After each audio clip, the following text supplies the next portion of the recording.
There's a photo on my desk. I've looked at it every morning for 40 years. It is a picture of me at 26, standing outside a little cafe in Florence, Italy. Laughing, carefree, sun in my eyes. I never went back. Not because I couldn't, because I kept saying, next year. And next year became next decade. And next decade became, this. I'm 72 now.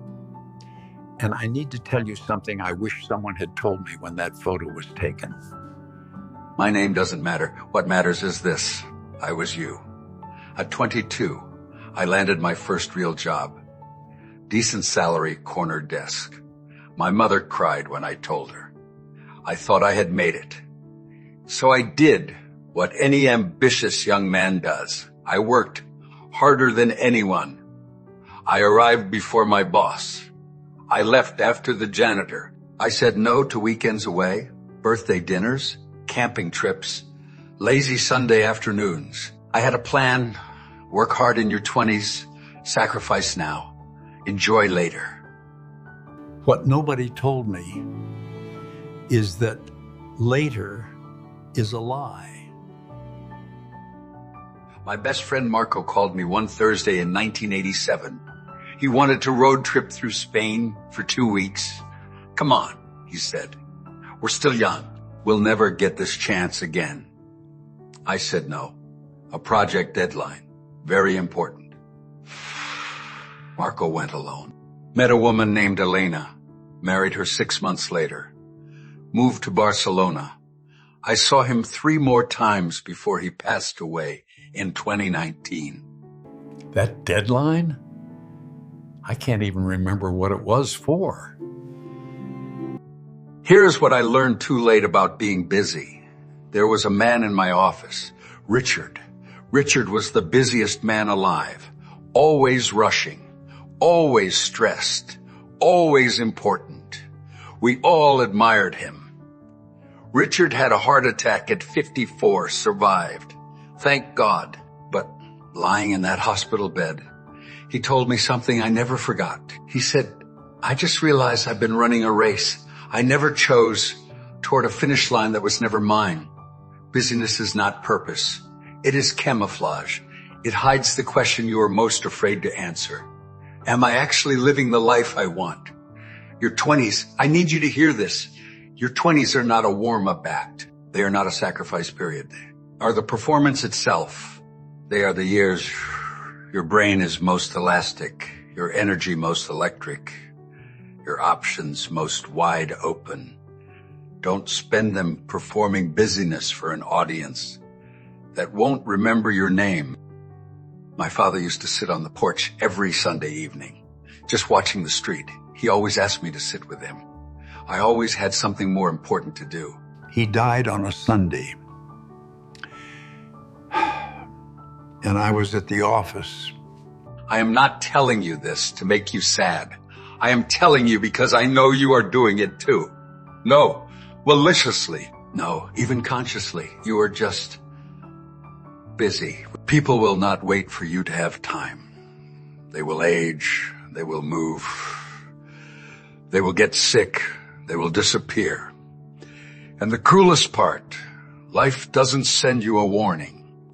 There is no alarm that goes off and says, this is the last Sunday. Your father will ask you to sit with him. The relationships you tend in your 20s. Your parents while they still have full health. Your friendships before life scatters everyone. Your romantic bonds before jadedness sets in. Those are your real portfolio. That is your actual wealth. Money I made and lost 3 times over. The afternoon I sat with my mother making her pasta recipe. I've carried that warmth in my chest for 50 years. When I was Stephen, I had an idea for a business. A small bookshop, but with a twist. A reading café, before those even existed. I told my colleague about it. He said, that is a terrible idea. Nobody wants that. I believed him. I filed the idea away. Told myself, maybe when I have more money, more experience, more certainty. You know what? Opened 3 blocks from my office in 1994. A reading cafe. It is still there. It expanded into 4 locations. I walk past it every year, and I smile a complicated, bittersweet kind of smile. Fear doesn't tell you the truth. Fear tells you stories about all the ways things could go wrong. But it never shows you the cost of doing nothing. In your 20s, failure is cheap. You have no mortgage. Probably no kids yet. Your ego is bruised, not broken. You recover fast. You learn fast. But in your 40s and your 50s, the cost of a failed risk is much, much higher. So you stop trying, and the dream quietly dies. Take the risk now. No, because you'll definitely succeed, but because you'll definitely regret it if you don't. I want to tell you something about your body that no one told me. At 25, you feel invincible. You eat badly, sleep 4 hours, drink too much, sit hunched at a desk for 12 hours, and you bounce back fast. So you think, this is just how it works. I am young. I am fine. But your body is a ledger. Every late night, every skipped meal, every week of chronic stress, it gets written down. You just don't see the bill until much later. At 60, I started getting the bill. My knees ached from years of no exercise. My blood pressure was a problem. My sleep, which I had sacrificed for decades, was never fully recovered. And the doctor looked at me and said words I'll never forget. Mr. Roger, your body is a reflection of how you treated it 30 years ago. 30 years ago, when I was your age. I am not asking you to be obsessed with health. I am asking you to make a simple promise to your future self. Move every day. Sleep like it matters. Eat like you love yourself.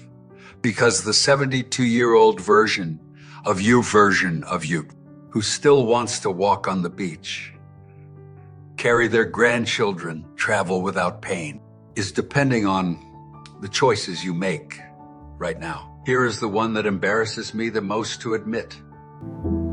For most of my life, I wasn't living. I was performing. Every decision filtered through one question: what will people think? The job I chose, my parents would be proud. The car I drove, my colleagues would be impressed. The opinions I shared, carefully calibrated to offend no one. The risks I avoided because failure would be visible. I was so busy managing my image that I forgot to build my actual life. And here's the devastating punchline. The people I was performing for, most of them weren't watching. They were too busy managing their own image, worrying about their own approval. We were all actors in a play with no audience. The only question worth asking, and I mean the only one, is when I am alone, at the end of a day, do I feel like I lived it for me? If the answer is no, something needs to change today. No, next year. I want to end where I started. That photo on my desk. Me at 26, Florence laughing. For years, I looked at that photo with regret. All the roads not taken, all the moments I traded for deadlines and approval and the illusion of building something. But recently, I've started to look at it differently. Because that 26-year-old, he still has a chance. Not him, but you. You're him. You're her. You are standing right where I was standing in that Florence sunlight. And unlike me, you are getting the warning I never got.